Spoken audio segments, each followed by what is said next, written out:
Salut à toutes et à tous. Cette fois-ci, on va tester des batteries. Je vais commencer aujourd'hui par la plus grosse, vous allez voir. On va essayer de faire des vidéos plus courtes. Vous avez vu ma vidéo sur Phénomène, elle est gigantesque. Moi, je trouve que c'était approprié. Ça intéressera que les gens intéressés par cet ordinateur, mais c'est pas grave. Les batteries, on va essayer d'aller plus vite avec toujours les plus et les moins du geek. Vous avez remarqué, il y a pas mal de petits youtubeurs là, qui commencent à nous copier, à mettre des plus et des moins aussi. Alors, j'ai pas inventé les plus et les moins, mais c'est quand même ma marque de fabrique. Ce petit test de ces deux batteries là, 2 semaines que je les ai d'utilisation, je les ai achetées moi-même comme d'habitude. Je ferai une mise à jour soit dans les commentaires, soit en short, soit vraiment s'il y a des choses importantes à dire en vidéo. Quelques mois après, première chose, faire très attention où vous achetez des grosses batteries. Alors je vous montre très rapidement de quoi on parle, on parle de ça.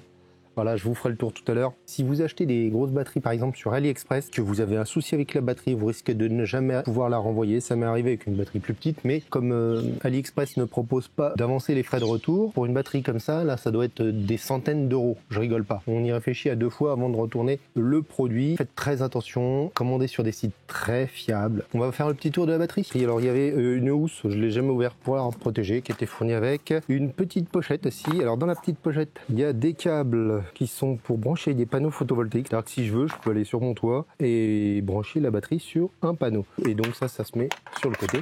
On ouvre le petit cache, il n'y a plus qu'à brancher. Et puis le câble d'alimentation, voilà, le tout, c'était bien emballé, c'était nickel. Il n'y a vraiment pas eu de soucis sur la livraison. Ils sont super bien parce que je l'ai acheté vraiment pas cher. Alors que je l'avais commandé, il y a une promotion de 50 € et je les ai contactés. Ils m'ont remboursé les 50 € de réduction qu'il y a eu pendant que j'avais commandé. Ça, c'est la petite version entre guillemets de 1248 Wh. À savoir que sur la grosse version de 2000 Wh, les poignées sont sur les côtés comme ça et il y a une trappe ici et vous pouvez ranger les câbles dedans. On va d'abord faire le tour vite fait. Vous avez des ventilateurs, il y en a 2 de ce côté-là.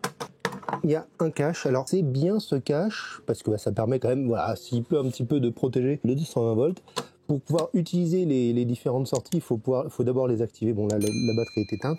Derrière, il y a toutes les indications de puissance et tout ça. Ça c'est plutôt intéressant. On va regarder ça vite fait. Donc 1200 watts, ça c'est la puissance qu'elle est capable de sortir en instantané. Elle se charge à 700 watts. C'est très rapide. En même pas 2 heures, elle est chargée. Ça c'est plutôt bien et pas bien dans mon cas. Je vous expliquerai pourquoi. Et elle fait onduleur UPS. Ça c'est vraiment bien. On en parlera aussi plus tard. De l'autre côté, encore 2 ventilateurs, ce qui est plutôt bien. Et les entrées. Donc l'entrée pour charger et l'entrée pour les panneaux photovoltaïques. Ce truc-là se clipse à cet endroit-là. Alors en dessous, je ne l'ai jamais regardé le dessous. Je ne sais pas si ça a vraiment d'intérêt, mais il n'y a rien de particulier. Voilà, c'est un dessous.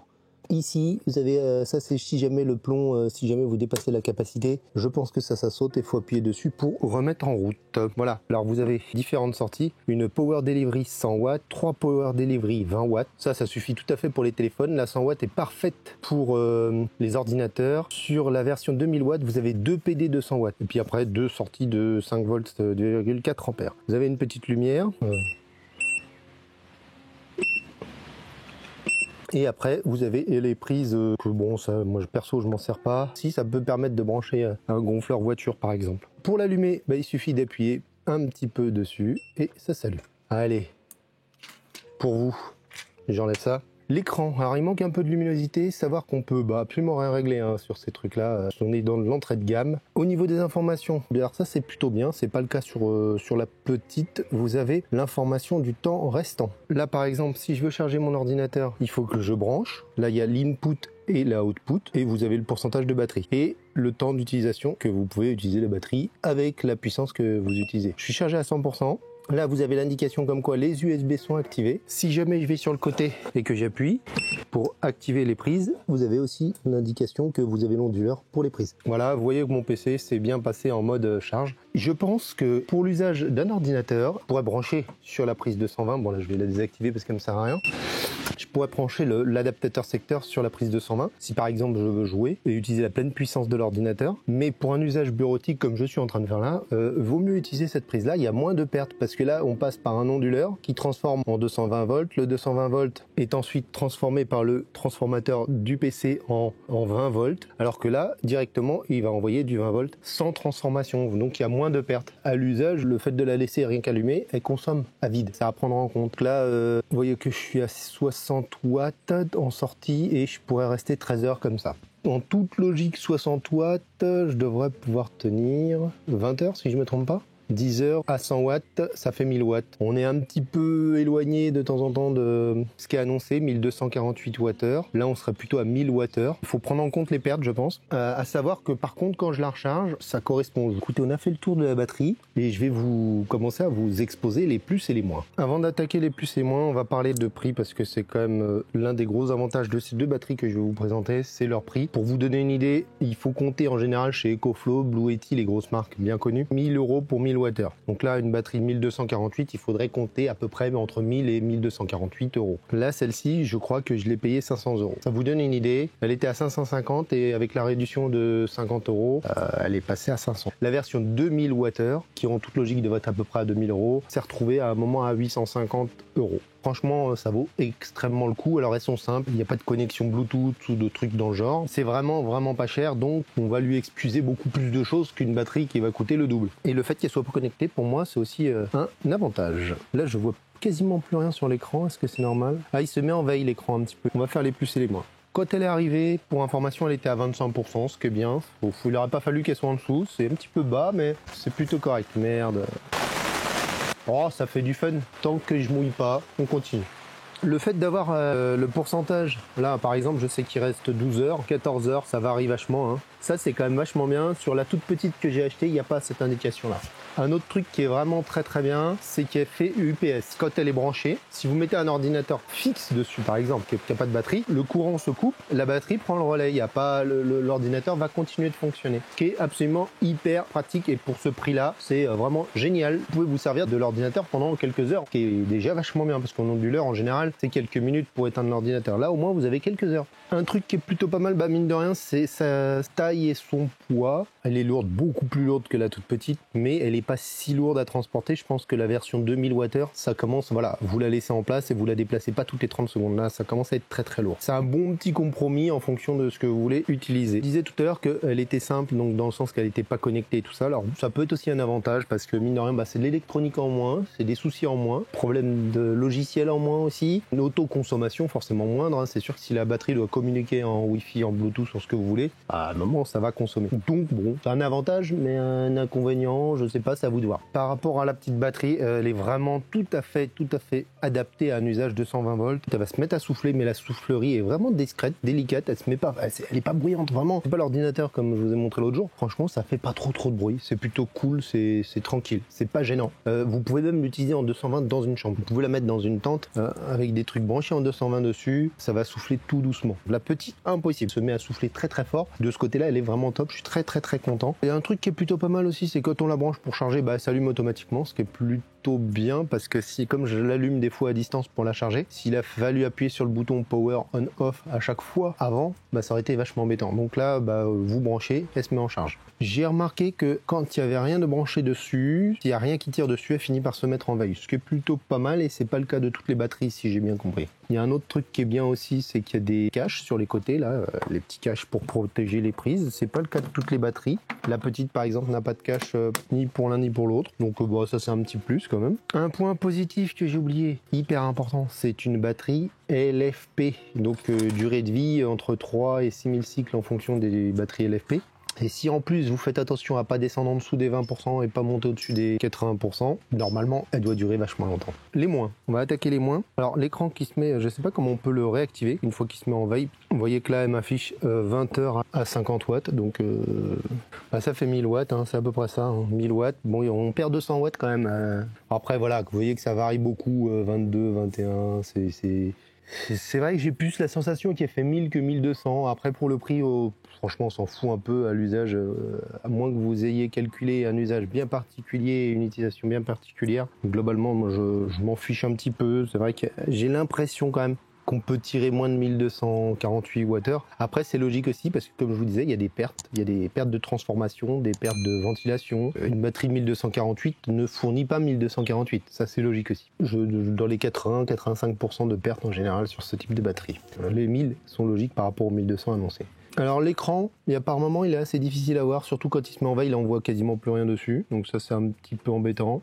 Un autre truc qui est un petit peu embêtant, donc l'écran, on peut pas l'éteindre. Sur la petite, il y a un bouton pour allumer et éteindre l'écran. Un autre truc, c'est que je trouve qu'elle est relativement longue à éteindre et à allumer. Voilà. Bon, c'est un détail, mais trouve que ça pouvait être un petit poil plus rapide.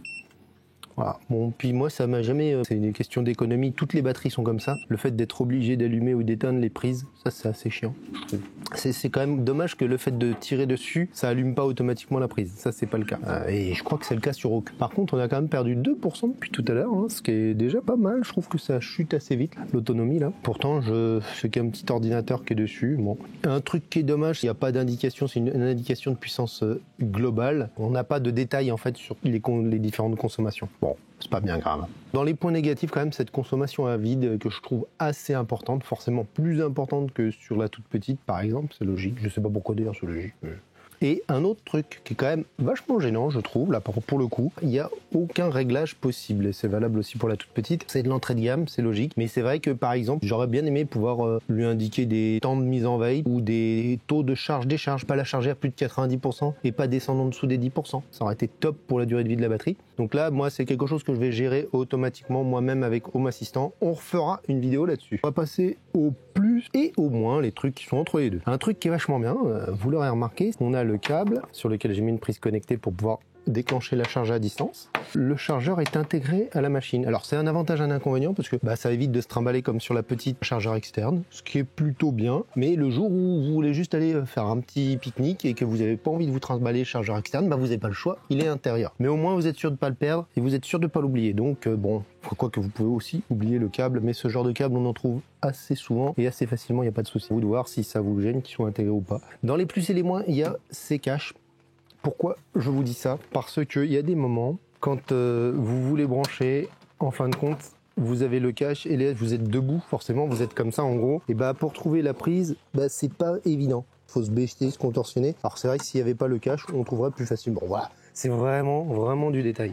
Ouais, dans les plus et les moins, c'est les petits boutons pour activer les prises. Ça, c'est vrai que je disais tout à l'heure. Si ça pouvait être automatique, ce serait vachement bien. Mais bon, c'est pas le cas et c'est le cas sur aucune. Donc ça permet d'économiser l'énergie, c'est logique. Un autre plus et moins, on revient sur le chargeur, c'est les 700 watts. Alors pour moi, c'est un avantage parce que ça permet de charger la batterie en 2 heures. Mais moi, j'aime bien avoir des choses qui s'adaptent à la puissance solaire et j'aurais bien aimé trouver une solution pour que le chargeur puisse envoyer du 300 watts si mes panneaux surproduisent 300 watts et du 700 watts si mes panneaux produisent du 700 watts. Je pense qu'il y aurait moyen, avec une sorte de chargeur à puissance variable avec ces trucs là, je pense qu'il y aurait moyen de bidouiller un truc. Mais bon, là en gros, si mes panneaux produisent plus de 700 watts, je déclenche la charge et dès que au bout de ça, si ça fait 5 minutes qu'il n'y a pas les 700 watts, je coupe la charge. Voilà, c'est aussi simple que ça. Globalement, je crois que j'ai fait le tour des plus et des moins. Si j'en ai oublié, je vous les mettrai dans les commentaires. Et de toute façon, on refera un point. On va en venir aux usages. Parce que si vous achetez une batterie comme ça, l'idée c'est... c'est foutu en veille comme ça. Et vous voyez que je peux pas appuyer. Il n'y a pas de bouton pour réveiller l'écran. Alors je sais pas si je branche ou je redébranche un truc. Non, ça la réveille pas. Donc là, c'est vrai qu'on voit pas grand chose. Alors, si j'éteins... Ah si, ça a l'air allumé. J'ai dit une connerie.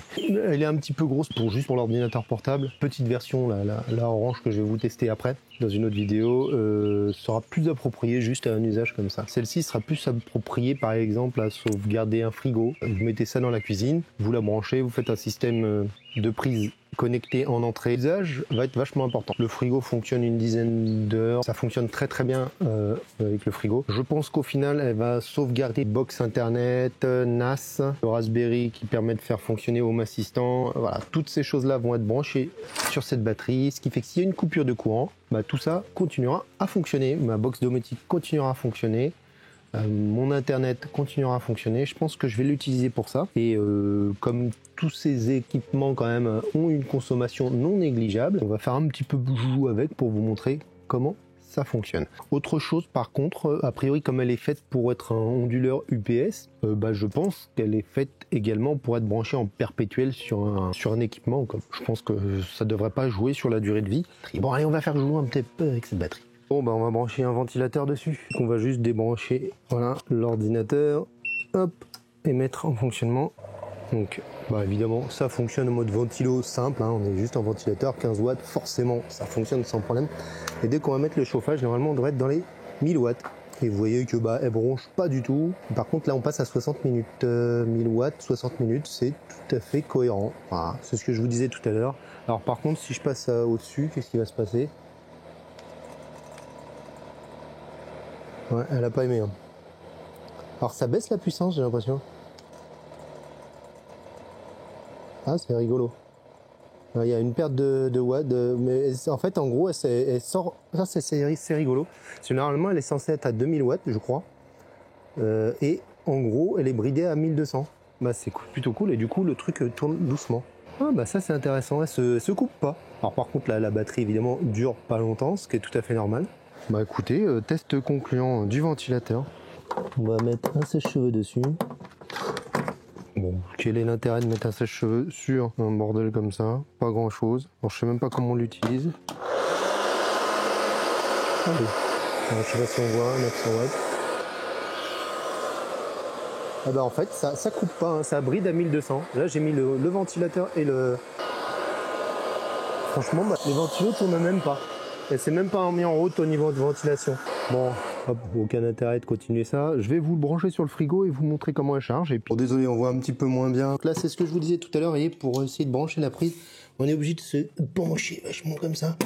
Voilà. Là, j'ai branché mon frigo et j'ai branché la batterie en entrée. On va l'éteindre. Voilà, c'est assez long à éteindre, c'est ce que je vous disais. Mon frigo est éteint là-bas et elle est branchée sur une prise connectée. Hop, si j'appuie sur ma prise connectée, clac, elle est allumée, ça fait un clac et elle se met en route. Voilà, et elle se dit, voilà, supercharge. Elle indique le temps de charge, on sait qu'elle sera chargée dans 22 minutes, 20 minutes, 19 minutes. Voilà, c'est plutôt pas mal. On va allumer le frigo, écoutez bien, il se met en route. Voilà, j'entends le compresseur. Et c'est ça qui est vachement bien. Bon, voilà, le frigo tire que 2 watts, hein, 3 watts. Et elle a fini de charger dans 16 minutes. Là, vous voyez que mon frigo fonctionne parfaitement bien. Voilà. Et en admettant, il y a une coupure de courant, clac, plus de courant, donc elle ne charge plus forcément. Vous voyez que mon frigo, eh ben, il fonctionne toujours, ce qui est vachement bien quand même. Enfin, c'est ce qu'on appelle l'onduleur UPS, ça sauvegarde. Bon, vous me direz, parce que si je débranche le frigo, là j'ai une prise connectée aussi ici, là j'ai éteint la prise du frigo, le frigo fonctionne plus, hein. Il n'y a pas de batterie dans mon frigo, il fait tout noir. Il va faire tout noir. Et si je rallume, et ben le frigo fonctionne quand même. Voilà, non, c'est vraiment bien. Alors au final, je vous dis, je pense que je l'utiliserai plus sur la box internet. Pour le frigo, il faudra peut-être la version de 2000 watts, je pense. Alors, on va vous montrer avec l'ordinateur. J'allume la prise, la batterie se met en charge. Bon, j'allume l'ordinateur, je sais plus où est le bouton, je crois qu'il est au-dessus. Petite précision, l'ordinateur tire 200 watts, d'accord, mais la batterie se charge, au lieu de se charger à 700 watts, elle se charge à 500 watts. Et il y a 200 watts qui sont sortis de la batterie, voilà, oups là. Donc, vous voyez, le PC fonctionne. On va simuler une coupure de courant. Clac, coupure de courant, paf. Ça fait bip bip bip, comme quoi il prend le relais et le PC fonctionne toujours. Donc vraiment très très bien. Et là par contre le PC peut fonctionner 4 heures à 200 watts. Le petit truc comme quoi le câble est défait. Si on réactive, bah, elle se remet en charge gentiment. C'est-à-dire que le courant est revenu, votre ordinateur ne s'est pas éteint, il fonctionne toujours. Là il y a le gamin qui est en train de jouer à GTA. Et il pourrait donc jouer 4 heures à GTA. Par contre, le bip bip bip se remet en route de temps en temps, c'est chiant ça. Je sais qu'il y a moyen de pas l'avoir parce que je l'avais pas au début. Pour vous montrer, ça fait quelques minutes qu'elle tourne. C'est pour vous dire, on peut faire fonctionner une friteuse sans aucun problème. Là, on tire 1200 watts dessus, nickel. Alors ça descend vite, hein, il y a 20 minutes. Donc full batterie, il y en a pour rester 40 minutes, je pense. Ouais, ce qui est déjà pas mal. Hein. Donc voilà, ça fonctionne bien, ça fonctionne bien. Voilà. On va faire une petite conclusion. Très content de cette batterie, rapport qualité-prix quasi imbattable à l'heure actuelle. J'ai pas vu de batterie moins chère à part la petite.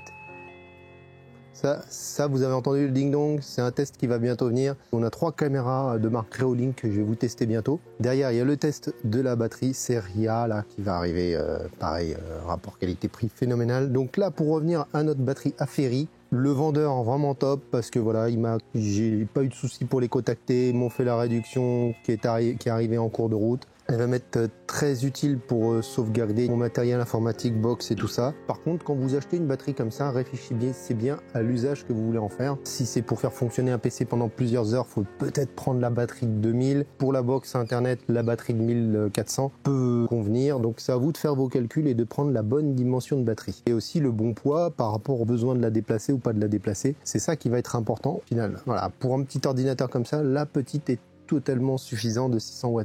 Je reviens vers vous dans quelques mois, on fera la vidéo sur les automatisations de tout ça et on verra s'il y a d'autres choses à dire sur ces 2 batteries. Pensez à vous abonner. Elle a fait sa favole. Comme vous le voyez, vidéo, ça me prend toujours un petit peu de temps. Et là, je suis en vacances. Je fais quand même le montage, hein, parce que maintenant j'ai mon ordinateur Omen, vous avez vu, et il me permet de faire des montages. J'arrête de digresser, et j'ai des petites précisions à faire sur la batterie, et j'en profite pour vous les faire maintenant. Alors, premier point, c'est un point négatif. La batterie, on peut pas la recharger en USB-C. Comme la petite batterie, on peut la charger à la fois avec le chargeur et à la fois avec l'USB-C en 100 watts. C'est vraiment génial. Là, c'est dommage, on peut pas. Ça m'aurait été utile en part si je voulais charger avec le soleil. Ça m'aurait permis de charger à 100 watts quand il y a peu de soleil et de pas recharger à 700 watts quand il y a beaucoup de soleil. Voire peut-être 800 watts d'ailleurs, en cumulant les deux, quand il y a beaucoup de soleil. Bon, ça c'est vraiment un point négatif. C'est quand même dommage qu'ils aient pas proposé cette option-là. Bon. Je sais pas pourquoi ils le proposent pas. Deuxième point, c'est un point plutôt par contre positif, c'est un retour d'expérience. Là, ça fait donc 2 semaines que la batterie est branchée sur ma box domotique et tout mon boxon là, comme je vous disais dans la vidéo, et c'est pour vous dire que ça fonctionne très bien, j'ai aucun souci. Ça tourne 24 heures sur 24, elle se met en batterie le soir entre 18 et 22 heures pendant que c'est en heure pleine. Elle se charge la journée pendant qu'il y a du soleil, c'est top. Elle se charge aussi la nuit en heure creuse, donc ça fonctionne. Le seul truc qui a peu embêtant, c'est que l'écran reste allumé en permanence. Ça peut être embêtant à la longue, hein, parce qu'il doit quand même chauffer, il doit s'abîmer. Donc pour une utilisation en perpétuel, entre guillemets, un petit peu peur sur la durée de vie de l'écran. C'est dommage qu'ils se mettent pas un petit peu en veille, au moins qu'ils s'atténuent ou quelque chose comme ça. Non, là pas du tout. Alors moi ça m'arrange, je fous une petite caméra et ça me permet de vérifier que tout fonctionne bien. Premier retour d'expérience, ça fonctionne plutôt très bien. Je suis très satisfait pour le moment. Bon, bah voilà. Hein. Si vous voulez récompenser de tous les coups de soleil que je me suis pris et que la vidéo vous a plu aussi, et n'hésitez pas à mettre le petit pouce qui fait vraiment très plaisir, qui récompense le boulot. Ce qui récompense encore plus le boulot, c'est carrément si vous abonnez, alors ça c'est encore mieux. Et alors le Graal du Graal, là vous êtes des héros, c'est le jour où vous partagez la vidéo, là vous êtes les boss quoi. Bon allez, on arrête les conneries, je souhaite bonnes vacances à ceux qui sont encore en vacances, bon courage à ceux qui sont plus en vacances. Merci d'avoir été jusqu'au bout de cette vidéo, je vous dis ciao, bye bye.